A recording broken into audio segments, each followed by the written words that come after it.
Have you ever walked into a room and immediately felt like you're operating on a different frequency than everyone else? Do you find yourself biting your tongue because you've already connected the dots 3 steps ahead? And explaining would just make things awkward? Maybe you've learned to nod along when conversations drift toward the shallow end. Not because you're rude, but because you're tired of watching eyes glaze over when you try to dive deeper. What if I told you that being the smartest person in the room isn't the flex culture makes it out to be? What if it's actually one of the loneliest positions you can occupy?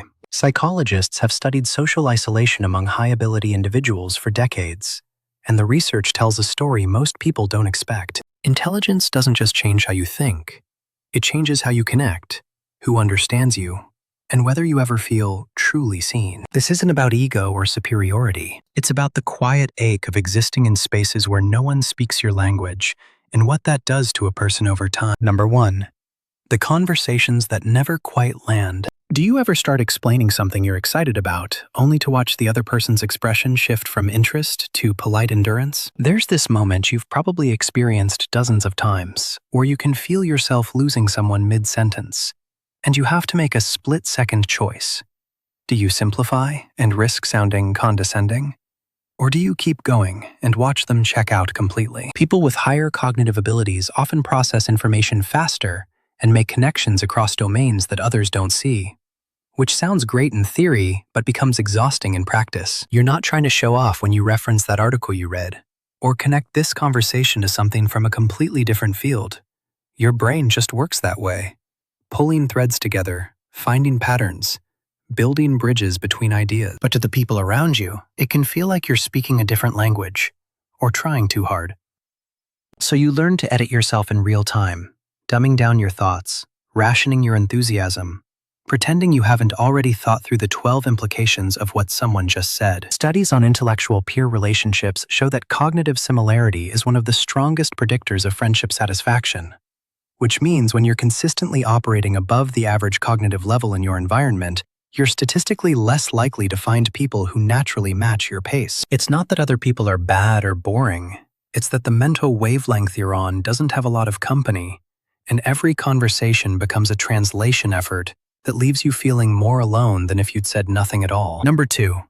The weight of seeing what others miss. Have you noticed how you pick up on problems, contradictions, or solutions long before anyone else in the room even realizes there's something to notice? Maybe you're in a meeting and you can already see how the proposed plan will fail in 6 months. Or you're watching a friend make a decision and you can map out exactly how it's going to unfold. But saying something just makes you the pessimist or the know-it-all. This is what psychologists call high analytical perception, and it's both a gift and a burden. When you consistently see patterns, consequences, and connections that others don't, you end up carrying knowledge that isolates you. You can't unsee what you figured out, but explaining it often isn't worth the social cost. People don't usually thank you for pointing out what they're missing. They get defensive, or they dismiss you, or they change the subject, and you're left holding this awareness alone. Research in social cognition shows that individuals with higher fluid intelligence tend to engage in more complex moral reasoning and long-term consequence evaluation, which sounds admirable, but practically means you're thinking about ramifications that won't be obvious to others for months or years. You become the person who's always 3 moves ahead in a game everyone else is playing 1 turn at a time. And here's the loneliest part. When you're eventually proven right, when the thing you predicted actually happens, there's no satisfaction in it, just a quiet, tired confirmation that you were out there by yourself again, seeing clearly while everyone else was still catching up. Number 3.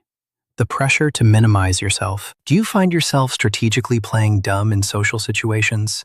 Not because you're ashamed of being smart, but because you've learned that being too knowledgeable, too quick, or too insightful makes people uncomfortable. Maybe you've stopped mentioning what you're reading, stopped correcting obvious misconceptions, stopped contributing your actual thoughts in group settings because it's easier to blend in than to deal with the subtle social punishment that comes with standing out intellectually. This phenomenon is called intellectual masking, and it's incredibly common among people with high cognitive abilities, especially in social or professional environments where being smart is theoretically valued but practically resented. You're not imagining the shift in energy when you say something insightful.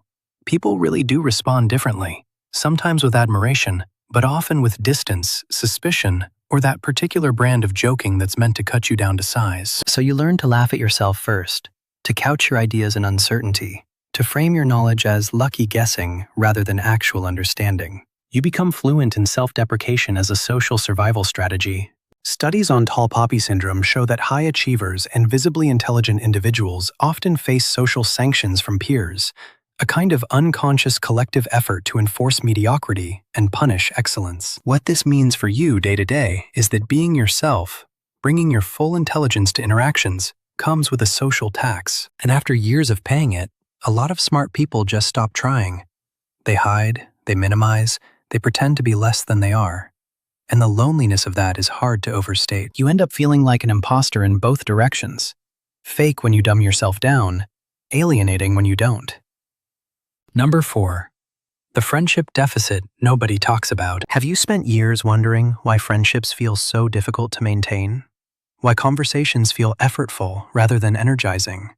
Why you leave social events feeling more drained and lonely than before you arrived? Intelligence research has consistently shown that people tend to form their closest bonds with others who are within about 15 IQ points of their own cognitive level. Which sounds like obscure trivia until you realize what it means for your actual life. If you're significantly above average intelligence, the pool of people who naturally get you, who can keep up without you constantly adjusting your pace, who think in ways that resonate with yours, is statistically tiny. You're not picky or antisocial or broken. You're just fishing in a small pond, and most of the time you're coming up empty.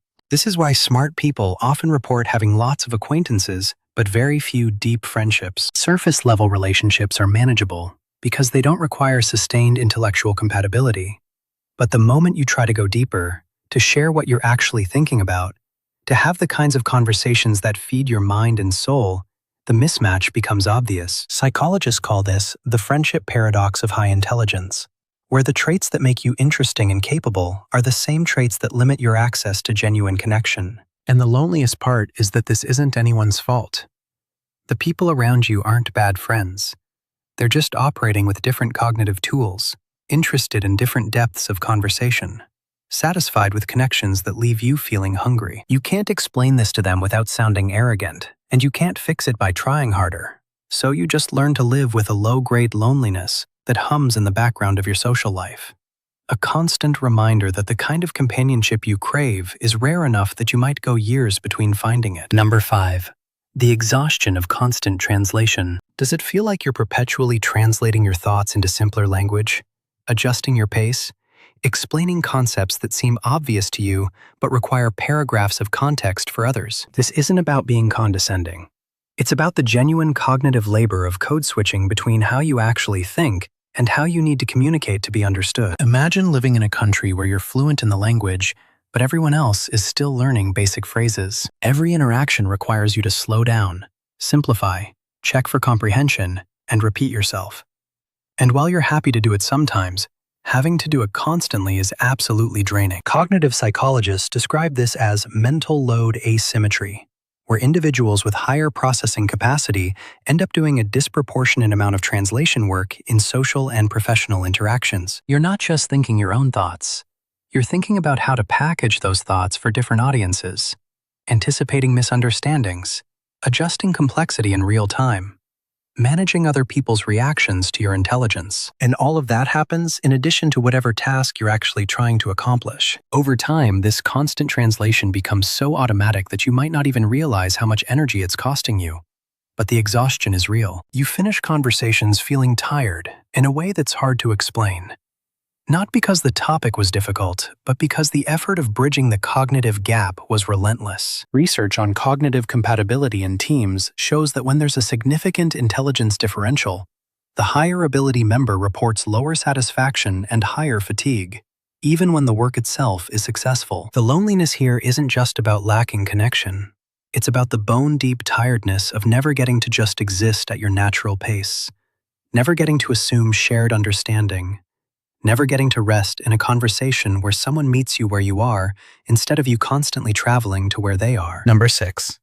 When achievement increases distance. Have you noticed that the more you accomplish, the more you understand, the more you grow, the smaller your circle becomes? There's this cruel irony where the very things that make you proud, the learning and growth and achievement, are the same things that separate you from the people who knew you before. They say success is lonely, But intellectual growth might be even lonelier, because it's not about money or status that others can see and relate to. It's about how you think now, what you notice, what interests you, what you need from conversations and relationships. And as those things evolve, you can feel yourself drifting away from people you once felt close to. Not because either of you did anything wrong, but because you're growing in directions they're not following. Developmental psychologists study this as asynchronous development, where cognitive, emotional, and social growth happen at different rates. And for highly intelligent people, cognitive growth often outpaces their social environment's ability to keep up. You might have friends from high school or college who were perfectly matched to you then. But as you've continued learning, questioning, deepening your understanding of the world, the things you once had in common have become surface level, and the things that matter to you now don't register for them. You're not trying to be difficult when you can't get excited about small talk or celebrity gossip or complaints about things that seem solvable. Your brain has moved on to different territories, and theirs haven't, and the gap just keeps widening. The loneliest moments are when you realize you can't share your wins with the people who used to celebrate with you, because they don't understand what you've achieved or why it matters. Your excitement gets met with blank stares or polite nods, and you learn to keep your victories to yourself, which means even your best moments are lonely. Number 7. Finding your people in a world that wasn't built for this. So where does this leave you? If you've recognized yourself in these patterns, if the loneliness of being intellectually ahead or different has been your quiet companion for years, I want you to know that this is real and it's valid, and you're not imagining it. The research is clear that cognitive isolation is a genuine phenomenon with measurable impacts on well-being, life satisfaction, and mental health. But here's what else the research shows. The solution isn't to keep dumbing yourself down or waiting for your environment to catch up. It's to actively, intentionally seek out spaces and people where your intelligence isn't an anomaly. This might mean online communities built around niche interests, professional organizations in your field, graduate programs, book clubs that actually discuss ideas rather than plots, or even just one or two people who get it. Psychologists studying intellectual giftedness emphasize that cognitive peers, even if they're rare, have an outsized impact on well-being because they eliminate the translation burden and provide what researchers call intellectual intimacy, the experience of being fully understood in how you think. Quality matters infinitely more than quantity here. One friend who truly gets you is worth 50 acquaintances who don't. And while you're looking for those connections, be gentle with yourself about the loneliness. It's not a character flaw or a sign that you're doing something wrong. It's a predictable outcome of operating at the edges of the bell curve and naming it, understanding it, and seeking what you actually need instead of trying to force-fit yourself into connections that will never satisfy you is how you start to fix it. You deserve relationships where you don't have to translate, where you can think out loud, where being smart isn't something to apologize for. They're rarer than they should be, but they exist, and finding even one changes everything.